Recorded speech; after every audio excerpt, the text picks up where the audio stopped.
In 1969, Ford faced a serious problem. Chevrolet's Camaro Z/28 was humiliating them on the Trans Am circuit.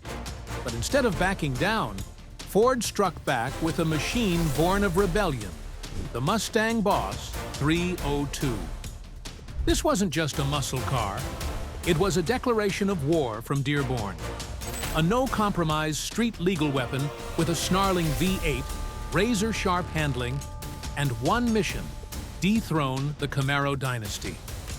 But the story didn't end with victory. As the Boss 302 started winning, whispers of cheating emerged, sparking one of the most controversial scandals in American motorsport history. So what's the truth? Did Ford really cheat? Or was this just a ploy to take down a rising legend? Join us as we uncover the story of a misunderstood racing warrior, and why, more than 50 years later, the Boss 302 still stands as an undefeated icon. To understand why the Boss 302 was born, we need to go back to a time when Ford was backed into a corner.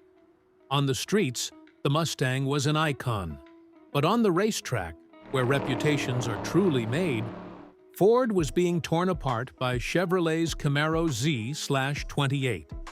The Camaro exploited Trans Am's sub-305 cubic inch rule with a ferocious 302 V8, while Ford lacked a proper answer. "We're getting humiliated out there," snarled Chief Engineer Jack Pacino, crushing a cigarette underfoot. "I want a Mustang that'll make those Chevy boys cry." That's when an unlikely figure entered the scene. Larry Shinoda, former GM design chief, and the man behind the legendary Corvette Stingray, fresh off GM's infamous 1963 racing ban. Ford recruited him, along with Seaman Bunky Knudsen, another high-profile GM defector. They weren't here to play games, they came to build a Camaro killer. The Boss 302 wasn't just a cosmetic package for the Mustang, it was a strategic weapon. A purpose-built race car that needed to be street-legal to meet Trans Am's homologation rules, meaning Ford had to build at least 1,000 production units.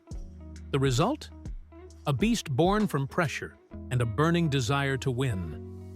And the story was just beginning. The Boss 302 wasn't just built to satisfy homologation. It was truly a street-legal warrior, carrying the soul of a purebred race car.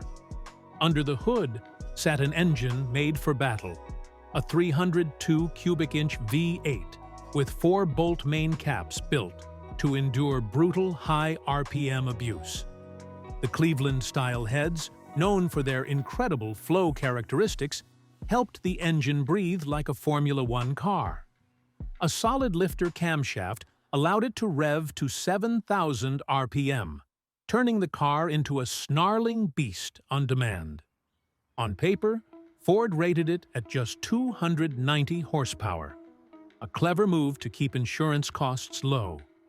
But in reality, the Boss 302 made close to 350 horsepower, making it a nightmare for any Camaro Z/28 on the street.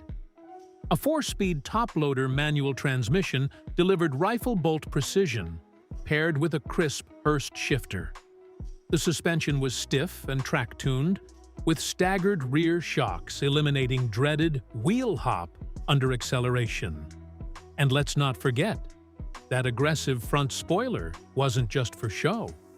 It significantly reduced front-end lift at speed, providing stability that was unheard of for a street-legal muscle car. The Boss 302 wasn't a copy. It was a redefinition of street-legal performance. In 1969, the Boss 302 entered the battlefield of Trans Am, the proving ground for America's fiercest machines. Ford brought an ambitious lineup: Parnelli Jones and George Fulmer, two aggressive drivers armed with finely tuned Boss Mustangs. But despite intense preparation, the 1969 season proved to be a painful learning curve. The Boss 302 showed flashes of brilliance, but also revealed weaknesses. At Mid-Ohio, Jones was forced to retire due to mechanical failure. At Lime Rock and Watkins Glen, the results improved, but it wasn't enough to dethrone the Camaro. Ford ended the season as runner-up in the Manufacturers' Championship, still behind Chevrolet. But they didn't back down. They documented every flaw, analyzed every test, and began preparing for a fiery comeback the following year. After a year of hard-earned lessons, Ford returned to the 1970 Trans Am season as a reborn warrior. The Boss 302 was no longer experimental. It was now the perfect machine to dethrone the Camaro dynasty.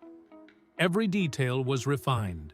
The suspension was stiffer, delivering razor-sharp cornering. A shaker hood scoop improved airflow. A matte black hood reduced glare and looked downright menacing. At Laguna Seca, Jones opened the season with a commanding win.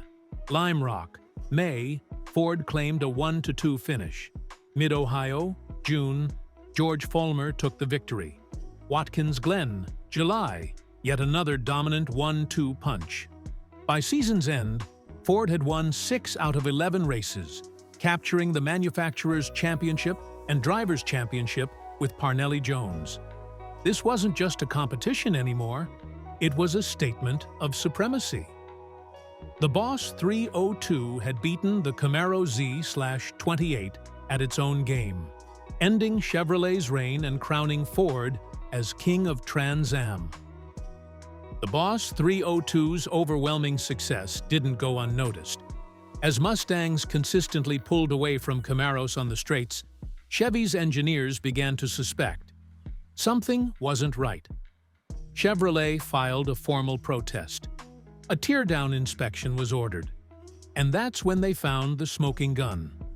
Hidden beneath the valve covers was a special camshaft with the code B9 grind, an unpublicized spec that added roughly 15 extra horsepower beyond the official numbers. A media firestorm erupted. Headlines asked, "Did Ford cheat?" But Ford wasn't disqualified. According to the rules, as long as the parts were part of legal production runs, they were in the clear. The scandal became a symbol of engineering cleverness, skirting the edge of legality without crossing the line. And while the controversy stirred public debate, on the track, nothing changed. The Boss 302 still won the championship. Parnelli-Jones still topped the standings. Ford hadn't just beaten Chevrolet with speed. They'd left their rivals doubting everything. This was a victory not just of power, but of strategy. While Ford was dominating Trans Am in the U.S., on the other side of the world, another version of the Boss 302 was forging its legend, this time in Australia.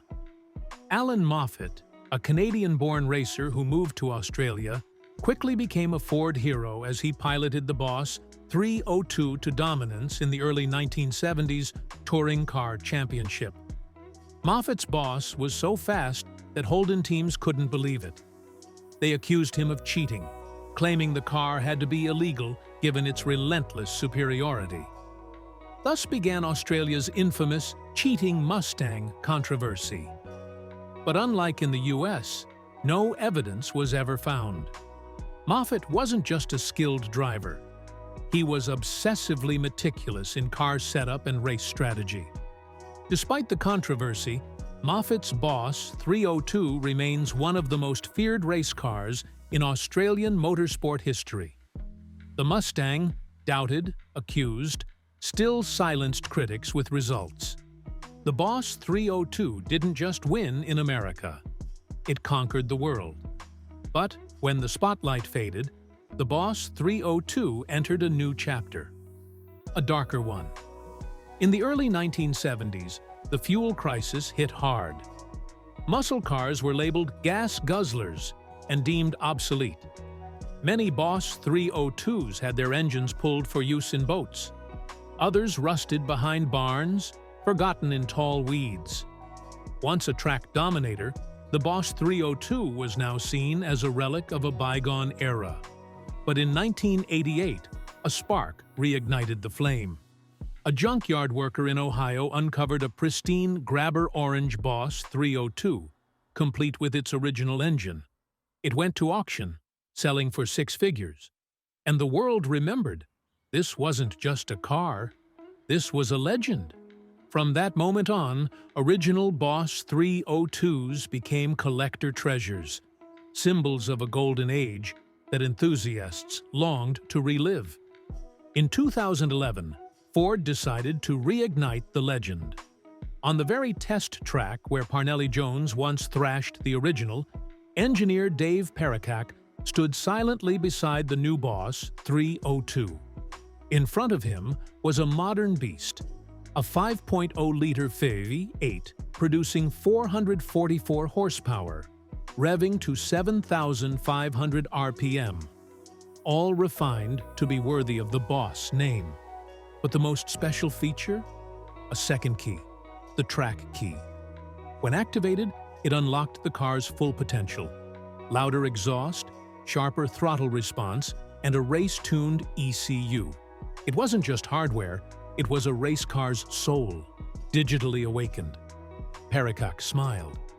Even in a new era, the Boss spirit lived on. The modern Boss 302 didn't try to imitate the past. It honored it by mastering the present. Once again, the Mustang wasn't just a car. It was a declaration of speed, engineering, and passion that refuses to fade.